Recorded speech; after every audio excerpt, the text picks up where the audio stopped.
My name is Peter Doggart. I'm the Chief Strategy Officer for a company called Armis. And I would love to talk to you today about continuous visibility, and that helps us with our cyber resiliency. But before I do that, we do have a few folks. Richard over here is from Armis, so actually Jonathan too just snuck in there. So any questions after this, you can go and reach out to those guys, because I'm going to go back to the airport. So a bit of background about me. I've been in cyber about 25 years, had a great career from packet firewalls up to what we're doing now. I was previously at Symantec and was executive over there. I decided to come to Armis because we were solving perhaps one of the largest, this is not hyperbole, one of the largest problems we'll be seeing in this next decade. And that is the explosion of assets on our environments, on our networks. And when I talk about assets, I talk about connected things, connected devices. There could be new containers, new devices, new sensors, in the cloud, on-premise, off-premise, doesn't really matter. And we're seeing particularly in our lifetimes, and in your careers, over the next sort of 10 to 15 years, probably 2 exponentials in the number of assets that we'll be managing. So to put that to perspective, if you're managing today around about 10,000 assets, you'll see that grow to 100,000 assets in the next 2 to 3 years, and then to 1 million assets in the next 10 years. And that is exactly what we're seeing. The problem then comes, how do we manage those things? How do we think about that in the context of security, in the context of risk? And that's what I'd love to talk to you today about. Just quick hands up, how many of you have actually heard of Armis? I'm just curious. That's not too bad. That's quite good. I was expecting 0. So we are 6 years old as of today. We are a new company, but we are focused on continuous visibility. So first of all, why are we seeing, oops, I've got 2 screens here. Sorry, I've got to click this thing. Why are we seeing this explosion in new assets, new devices? Well, it fundamentally comes down to price. We are seeing new, powerful pieces of hardware come to market, which are very much commoditized. We're seeing new libraries of software, open source software come to market, which we can just go and grab. And we're seeing the price of connectivity, whether it be a Wi-Fi modem, whether it be a 5G or LTE, Zigbee or Z-Wave, those prices have plummeted over recent years. And what that has allowed us to do is digitize our environments, is put sensors literally everywhere. And data is king in business. We love data. The more data we have, the more understanding we can have to operationalize and create more efficient supply chain, and also create a more competitive environment for us against our peers. The issue with that is, as humans, we're incredibly lazy.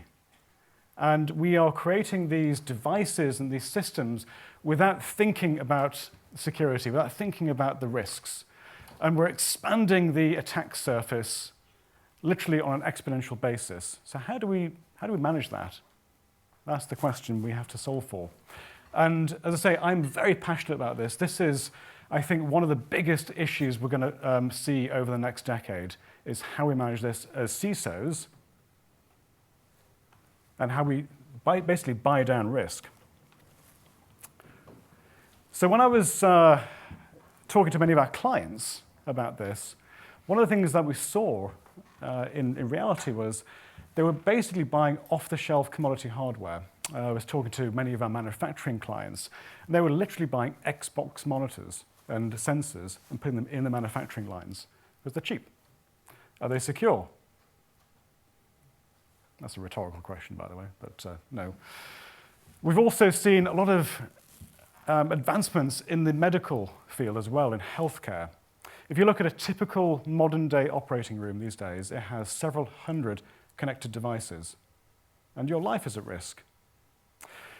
And the price is plummeting so much, we will be seeing these sensors, these pieces of hardware, be put into things like pallets, where there'll be a radio in there, a 5G radio, GPS sensor, literally in a pallet, so we can understand where our produce, where our vaccines are going to, anywhere, anytime.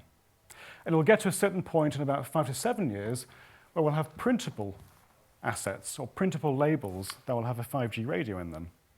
And then you get into the compliance, privacy, and regulations to worry about. And that's when we'll see these doubling of exponentials. That is coming. If you think your world's hard now, it's going to be very, very hard when you think about 2 exponentials. So we basically created for ourselves a wonderful new world of new endpoints.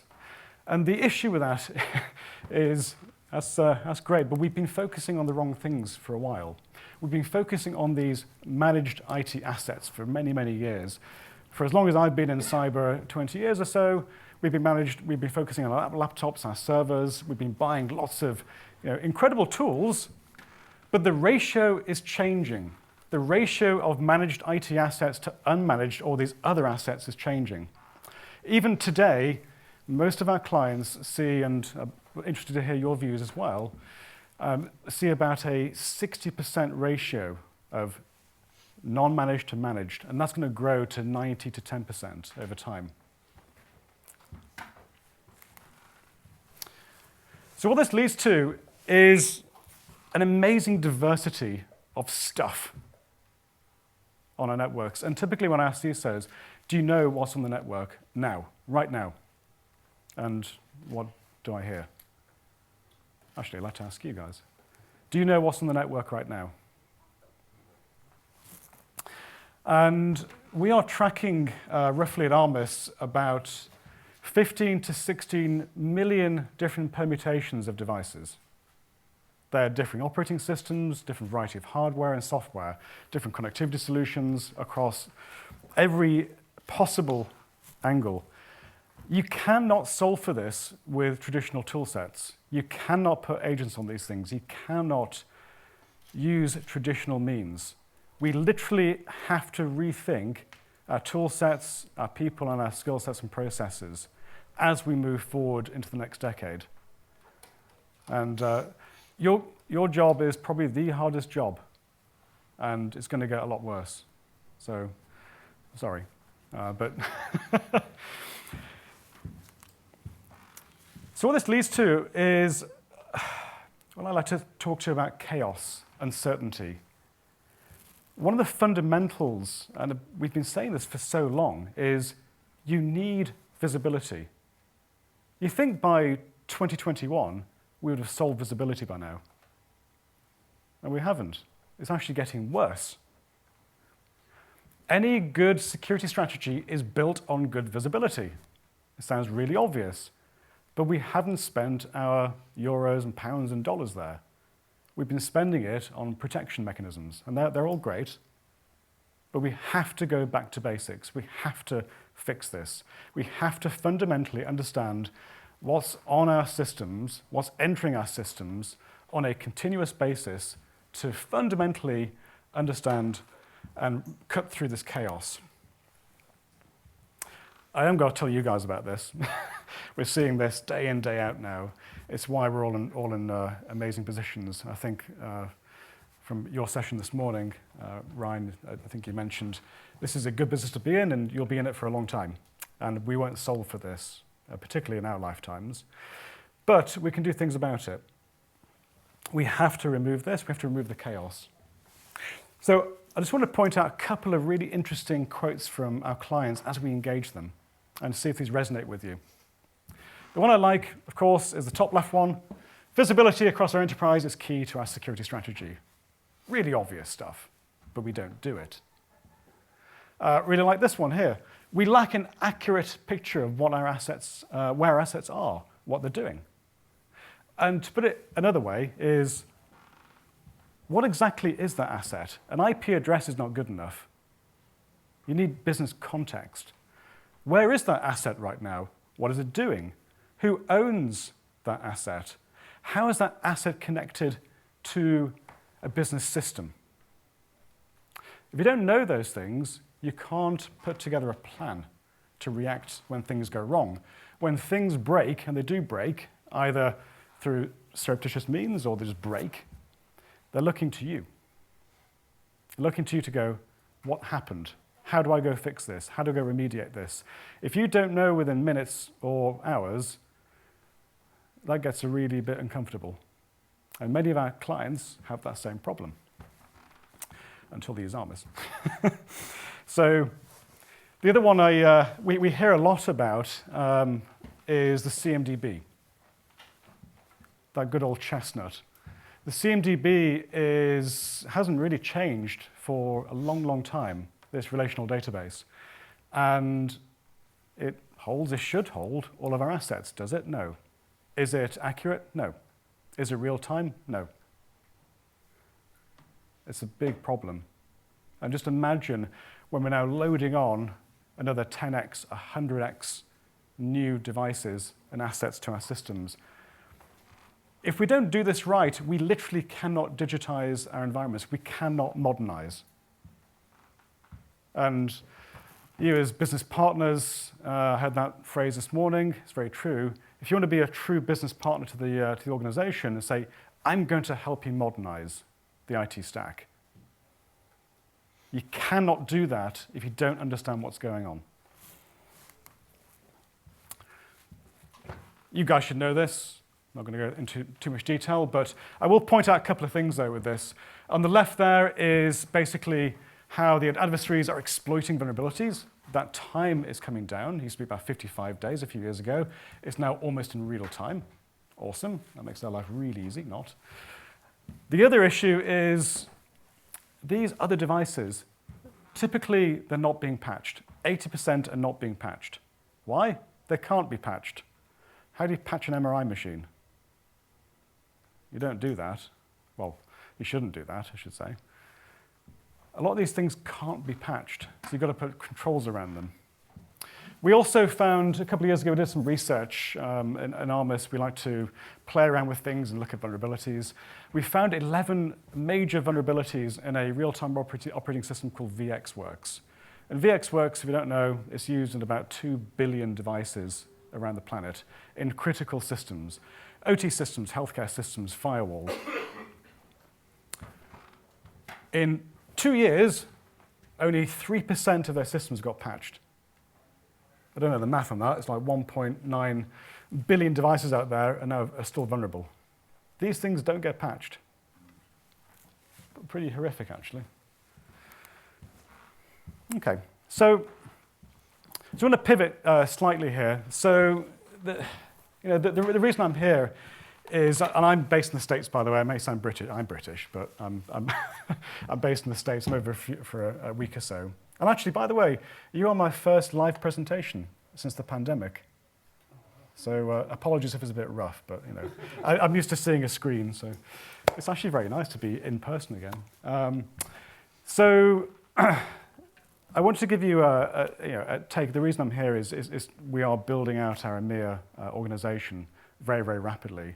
And I was actually pleased to see, I think, 4 or 5 hands go up when I mentioned Armis. So I'm not going to give you a product pitch because I'm not here to do that, but I'll just give you a taster about what we're doing. So again, very passionate about visibility. How do we do that? We do that by passively understanding all these devices on the system. And it doesn't matter where they are. It doesn't matter if they're connected through Wi-Fi, through Bluetooth, through wired LAN, through 5G. We will capture everything and put it into basically a single source of truth. And we'll give you an amazing amount of visibility about what that device is, what the operating system is.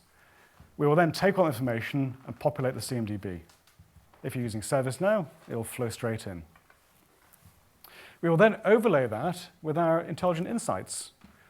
So we've got an incredible array of behavioral analytics, the back end, and our cloud. So we know the known good. We know the known bad. We know how a particular device should be operating. We know it in the business context. If it's in healthcare, we know how an MRI machine should be operating. And we can even track things like utilization rates. So if things start to kind of pop up at 2 a.m. when they shouldn't be doing that, that's interesting.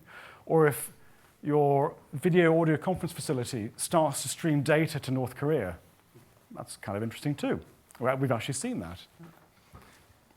So we provide a ton of insight. And then once you've got this visibility, once you've got the insight, you can properly prioritize. Instead of just shooting a shotgun going, well, we think we should do these CVSSs and vulnerabilities. So we'll focus down on what really matters, and they can remediate. And this just shows you some of our wonderful logos. So basically, in a nutshell, we turn the chaos, the uncertainty around, and we normalize it, we classify it, we categorize it, and we provide insight.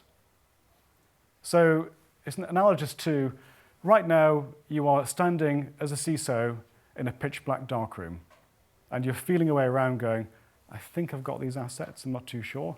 I don't know what I have. Basically, what we do is we switch the light on. And when the light goes on, we've got nice IKEA shelving, and it's all organized for you. Just a couple of comments from a couple of our clients. I can't unfortunately mention who these guys are, but a big tech company, basically, they saw visibility in seconds. What the key thing with these guys was their SOC found it took weeks to figure out what an IP address was. We could do it in seconds, figure out exactly what that was. This US food retailer deployed in about 1 hour and updated their CMDB across 10,000 sites, because we're cloud-based. It's kind of cool. And then finally, this large US retailer begins with Howmans and Depot. They basically extended their vulnerability scanning. They used Qualys, but they overlaid our passive vulnerability scanning with active scanning. And because we have context of the devices, you shouldn't scan certain things because bad things happen. But we're able to move that from about 50% to 95% scanning. And we can do it on a continuous basis. So there's lots of good things here. When you start to get to this idea, this notion of visibility being a real-time thing, a continuous thing, and when you think about it being, I need to see everything under my remit, then it becomes incredibly powerful. And that's, if you speak to our team, that's what we're very passionate about doing. We think we've got something very special here that we'd love to show you and to demonstrate for you. I'm not going to go through all this because it's a bit producty, in my opinion, but I wanted to give you at least a taster of what we're doing here. And when we think about resilience for our businesses, I'm also very keenly aware that if you don't understand what's going on, if you don't understand where the assets are, what they're doing, how you can decommission certain assets, and where the faults lie, or where the potential faults lie, you will never get ahead. And we want to make you guys a lot more efficient about what you do. So, bang on time. I like that. Fantastic. Well, thank you very much, guys. Really appreciate it. Thank you.